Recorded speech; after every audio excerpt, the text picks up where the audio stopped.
मिनश्शैतानिर्रजीम बिस्मिल्लाहिर्रहमानिर्रहीम। आज जो हम टॉपिक डिस्कस करेंगे वो है रेजोनेंस एंड मेसोमेरिज्म के दोनों में फ़र्क क्या होता है, ठीक है। और उसके बाद हम डिस्कस करेंगे कि रेजोनेंस एनर्जी क्या होती है। अब आप और से देखिए, रेजोनेंस को प्रपोज किया था हेसेनबर्ग ने, ठीक है। और रेजोनेंस किसे कहते हैं वो देखिए, जब when compound can be represented by more than one live structure, जब एक कंपाउंड का एक से ज़्यादा लिव स्ट्रक्चर हो तो उस फेनोमेना को हम क्या कहते हैं, रेजोनेंस कहते हैं, ठीक है। या the phenomena in which electronic density, अगर आप यहाँ पे देखें तो इलेक्ट्रॉनिक डेंसिटी यहाँ पे कम हो रही है, उसके एडजेसेंट पोजीशन पे इंक्रीज हो रही है, तो उस फिनोमेना को भी हम क्या कहते हैं, रेजोनेंस कहते हैं। ये दोनों जो स्ट्रक्चर है इनको कैनोनिकल फॉर्म कहते हैं, और ये जो है रेजोनेंस हाइब्रिड है, या इनको केकूल स्ट्रक्चर कहते हैं और इनको रोबेंसन स्ट्रक्चर कहते हैं। अब ओजोन को देखें, यहाँ पे इलेक्ट्रॉन यहाँ पे आ जाते हैं, ये इलेक्ट्रॉन यहाँ पे चले जाते हैं। सो एक मॉलिक्यूल के एक से ज़्यादा क्या है, लेविस स्ट्रक्चर है। इधर भी बेंजीन के एक से ज़्यादा लेविस स्ट्रक्चर है। तो इस फिनोमेना को हम जनरली क्या कहते हैं, क्या कहते हैं, इनको हम रेजोनेंस कहते हैं, ठीक है।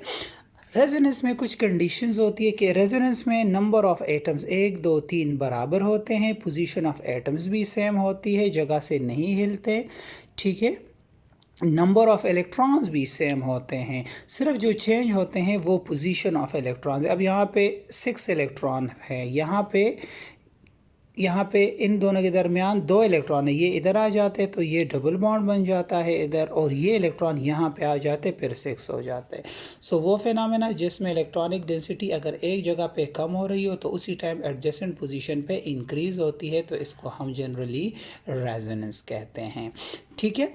फिर मेसोमेरिज्म किसको कहते हैं, मेसोमेरिज्म को प्रपोज किया था पालिंग ने, और ये बिल्कुल उसी तरह है जिस तरह आप रेजोनेंस पढ़ते हो, लेकिन इसमें मतलब सिनोनिमस है विद रेजोनेंस है, द प्रॉपर्टी ऑफ सब्स्टिट्यूएंट। लेकिन यहाँ पे क्या होता है, द प्रॉपर्टी ऑफ सब्स्टिट्यूएंट और फंक्शनल ग्रुप इन कंपाउंड, ये एक प्रॉपर्टी है सब्स्टिट्यूएंट की या फंक्शनल ग्रुप की। अगर यहाँ पे मैं CH3 लगा लूँ, यहाँ पे CH3 या OH लगा लूँ, सो इससे मतलब ये बेंजीन है,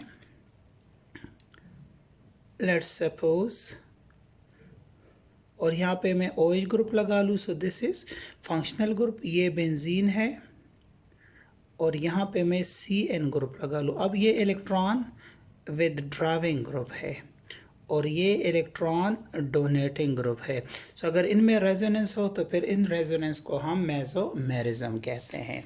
अब यहाँ पे अब आ जाए कि मेसोमेरिज्म किसको कहते हैं। So the polarity produce in the molecule by the interaction of 2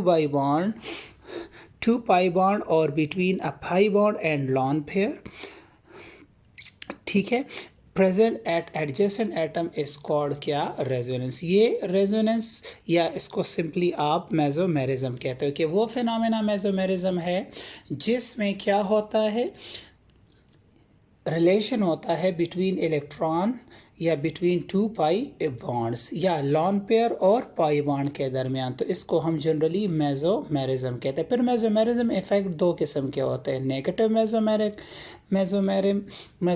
effect and positive mesomeric effect. अब मेसोमेरिक इफेक्ट नेगेटिव उस वक्त होता है जब इलेक्ट्रॉन विदड्राविंग ग्रुप अटैच्ड होते हैं, लाइक CN ग्रुप हो गया, NO2 ग्रुप हो गया, तो फिर उस टाइम उसको नेगेटिव मेसोमेरिक इफेक्ट कहते हैं। और पॉजिटिव उस वक्त कहते हैं जब इलेक्ट्रॉन डोनेटिंग ग्रुप अटैच्ड हो किसी मॉलिक्यूल में या किसी कंपाउंड में, लाइक NH2OR CH3। अब यहाँ पे आप देखिए, ये एक मॉलिक्यूल है 1 2 3 4 5 एंड 6 मेथॉक्सी, और 1 2 3 4 5 कंजुगेट सिस्टम है साथ में। अब ऑक्सीजन क्या है, यहाँ पे oxygen is electron donating group. So ये अपने लॉन पेयर इधर करते, ये इधर और ये इधर आ जाते हैं, सो ये नेगेटिव। तो इस टाइप के मेसोमेरिक इफेक्ट को हम पॉजिटिव मेसोमेरिक इफेक्ट कहते हैं। अब यहाँ पे देखिए, यहाँ पे ऑक्सीजन है, so this is electron withdrawing group. So ये बॉन्ड इधर आ जाते हैं, ये ऑक्सीजन जो पाई बॉन्ड यहाँ पे था ये ऊपर शिफ्ट हो जाता है। सो इस टाइप के मेसोमेरिज्म को या मेसोमेरिक इफेक्ट को नेगेटिव मेसोमेरिक इफेक्ट कहते हैं। अब NO2 की सबसे ज़्यादा है मेसोमेरिक, फिर CN, फिर CHO, फिर COR और फिर CO OH की। इसके बाद जो हम डिस्कस करेंगे वो है आपके पास कि रेजोनेंस एनर्जी क्या होती है। अब आपको रेजोनेंस इन बेंजीन का पता चला। अब रेजोनेंस एनर्जी बेसिकली क्या है, लेट्स सपोज मैंने ब्यूटाडाइईन जिसमें alternate single and double bond है कंसिडर किया। अब let's suppose basically resonance energy potential energy difference है between expected value and real value, ठीक है, potential energy difference of expected value and real value. अब यहाँ पे देखिए लेट्स सपोज ये ब्यूटाडाइईन है। अब एक्सपेक्टेड वैल्यू जो हाइपोथेटिकल वैल्यू है वो ये एनर्जी या पोटेंशियल एनर्जी डायग्राम में ऊपर आ रही है जहाँ पे रेजोनेंस ना हो, लेकिन जब रेजोनेंस मौजूद होती है सो ये रियल एनर्जी कम हो जाती है। अब इस एक्सपेक्टेड वैल्यू, हाइपोथेटिकल वैल्यू और रियल एनर्जी लेवल इनके दरमियान जो एनर्जी डिफरेंस है इसी को रेजोनेंस एनर्जी कहते हैं। और दूसरी बात याद रखिएगा कि रेजोनेंस एनर्जी ना गेन होती है ना रिलीज होती है, मतलब ना एब्जॉर्ब होती है ना एमिट होती है। ये बेसिकली डिफरेंस है बिटवीन एक्सपेक्टेड वैल्यू मतलब hypothetical value and real value of a molecule. अब resonance energy is basically the decrease from expected value। Resonance energy क्या है, the energy decrease from expected value या hypothetical value due to resonance, या energy difference between hypothetical value and actual value is called resonance energy. अब resonance जो होता है नट energy ना gain होती है ना इसमें रिलीज होती है। अब एक मॉलिक्यूल, मैंने 3 मॉलिक्यूल्स यहाँ पे या 2 मॉलिक्यूल है। अब यहाँ पे देखें 1 2 3 4 5 6 है, यहाँ पे 4 है, यहाँ पे 2 पाई बॉन्ड है, यहाँ पे 3 पाई बॉन्ड है। सो जब नंबर ऑफ पाई बॉन्ड बढ़ेंगे तो रेजोनेंस एनर्जी भी इंक्रीज होगी, मतलब एक्स्ट्रा स्टेबिलिटी मॉलिक्यूल को मिलेगी। अब रेजोनेंस 2 पाई बॉन्ड की वजह से सो हाइपोथेटिकल वैल्यू और रियल वैल्यू में एनर्जी डिफरेंस कम है, so resonance energy is less. यहाँ पे अगर आप देखें सो यहाँ पे अगर आप वैल्यू देखें 6 है, कार्बन एटम 3 पाई बॉन्ड है, so energy difference between hypothetical and real value ज़्यादा है, so resonance energy is more, so this molecule will be more stable. अब एक और देखें, यहाँ पे ब्यूटाडाइईन है, ये हेक्साडाइईन है और ये साइक्लिक ट्राइईन है। अब यहाँ पे 2 पाई बॉन्ड है तो आपको पता है कि रेजोनेंस एनर्जी कम होगी, यहाँ पे ज़्यादा है तो यहाँ पे, अब यहाँ पे भी 3 पाई बॉन्ड है, यहाँ पे भी 3 पाई बॉन्ड है, लेकिन दोनों में फ़र्क है, यहाँ पे रेजोनेंस एनर्जी कम होगी। क्यों कम होगी, क्योंकि ये नॉन एरोमेटिक है। और अगर यहाँ पे आप रेजोनेंस एनर्जी देखें तो ये एनर्जी डिफरेंस ज़्यादा आ रही है, क्योंकि जब इस साइक्लिक फॉर्म में आप alternate single and pi bond बनाती हो हेक्सा, खासकर साइक्लोहेक्साट्राइईन में, सो फिर यहाँ पे एरोमेटिक करैक्टर आ जाता है जिससे रेजोनेंस एनर्जी बढ़ जाती है। इसी तरह अगर आप यहाँ पे देखें ये भी है, यहाँ पे भी अगर आप और से देखें सो 2 पाई बॉन्ड है, यहाँ पे भी है, लेकिन ये साइक्लिक है और ये स्ट्रेट चेन है।